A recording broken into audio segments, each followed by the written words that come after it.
Initialement soutien de Laurent Gbagbo, il a ensuite été un fervent soutien d'Alassane Ouattara, dont il a été ministre. Comme on l'a dit, vous avez été ministre, notamment sur Alassane Ouattara. Qu'est-ce que vous reprochez à Alassane Ouattara? Le reproche fondamental, ça a été de vouloir faire disparaître le PDCI et le fondre dans un parti plus grand qui est le RHDP. Mais nous sommes attachés au PDCI. Autrement, si vous regardez, il a un bilan très honorable, il a un bilan à défendre et en tant qu'opposant, ce sera un adversaire certainement difficile à battre. Mais bon, il a fait 2 mandats dans une république, un premier dans une autre république. On ne va pas rentrer dans le débat de dire il ne peut pas faire un autre mandat ou pas. Je pense que le président Ouattara s'est dit une vraie relance économique va réconcilier les Ivoiriens. Mais il y a encore du ressentiment, on le sent. Les pays de l'AES, au lieu de partir sur leur déception et créer l'AES, auraient dû rester au sein de la CEDEAO, donner de la voix. Il y avait beaucoup plus de solidarité envers ces pays, mais ils ne le savaient pas. Puisque je suis en train de vous le dire, moi. En tant qu'homme d'affaires, les sanctions nous ont fait plus de tort, même à nous qu'à eux. Parce que c'est un marché pour nous. Bien sûr. Donc, ils ont été totalement ostracisés, comme vous le savez. On faisait des réunions sur le Mali sans admettre les autorités maliennes. Des sanctions ont été prises, des sanctions totalement illégales, en violation des tests de la CEDEAO.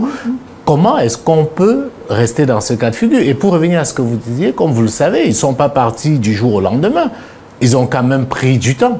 Et rien ne semblait avancer. Au contraire, la CEDEAO semblait aller de mal en pis, puisqu'ils ont même envisagé d'aller faire une guerre au Niger. Dans ces conditions, comment on fait? Je pense que vous prenez des raccourcis. Il y a des moments où c'est eux-mêmes qui sont exclus.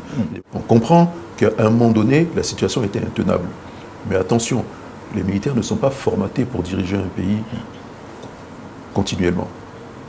Ils sont formatés pour défendre, assurer l'intégrité du territoire, éventuellement faire la guerre. Mais à un moment donné, il faut passer la main aux civils pour que la vie politique reprenne, la vie économique et sociale. Ce qui se passe dans l'AES, c'est la lutte pour l'indépendance. C'est la lutte pour la souveraineté.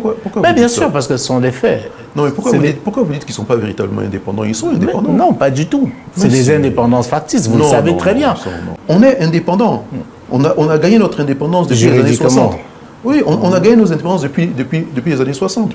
Maintenant, à nous de savoir prendre les bonnes décisions et de se départir de l'aide, de se départir de l'assistance. Mais dites-moi, Jean-Louis Billon, comment on bâtit une économie forte, souveraine, avec le FMI et la Banque mondiale? Mais par la bonne gouvernance. Le FMI et la Banque mondiale arrivent parce que vous avez mal géré. Est-ce que vous pouvez me donner un pays qui a été transformé ou sauvé grâce au FMI et à la Banque mondiale? Oui, les pays d'Asie du Sud-Est. Et ils vous disent non, hein? Maintenant, sur le plan sécuritaire, sous-régional, la lutte contre les narcotrafiquants et tout, il y a des accords de coopération avec les Américains, avec les Européens. Mais on peut le faire on peut faire ces accords avec les pays voisins, avec le Nigeria, avec le Mali, avec le Sénégal. Pourquoi il faut toujours regarder vers l'Occident principalement? Je pense que l'unique raison, c'est qu'en termes d'équipement, nous ne sommes pas complètement outillés pour l'instant. Il faut peut-être faire des partenariats plus intelligents pour acquérir des équipements et ne plus avoir forcément des bases militaires étrangères sur nos territoires. Que vous oui, mais enfin, on essaie de trouver des solutions. Qu'est-ce que je vous ai dit? Est-ce que vous considérez Alassane Ouattara comme votre mentor? Bon, il est le mentor de beaucoup de personnes, mais pas du mien en particulier. Il est un exemple pour beaucoup d'entre nous. Pour avoir travaillé avec lui, je peux vous dire une chose. Il est bosseur, il est percutant, il comprend très vite les enjeux. Je m'inscris comme opposant et je le dis, il le sait. Je dis, c'est très bien ce qu'il a fait. Mais ça reste une Formule 2 et je propose aux Ivoiriens de basculer dans une autre division, la Formule 1. Voilà.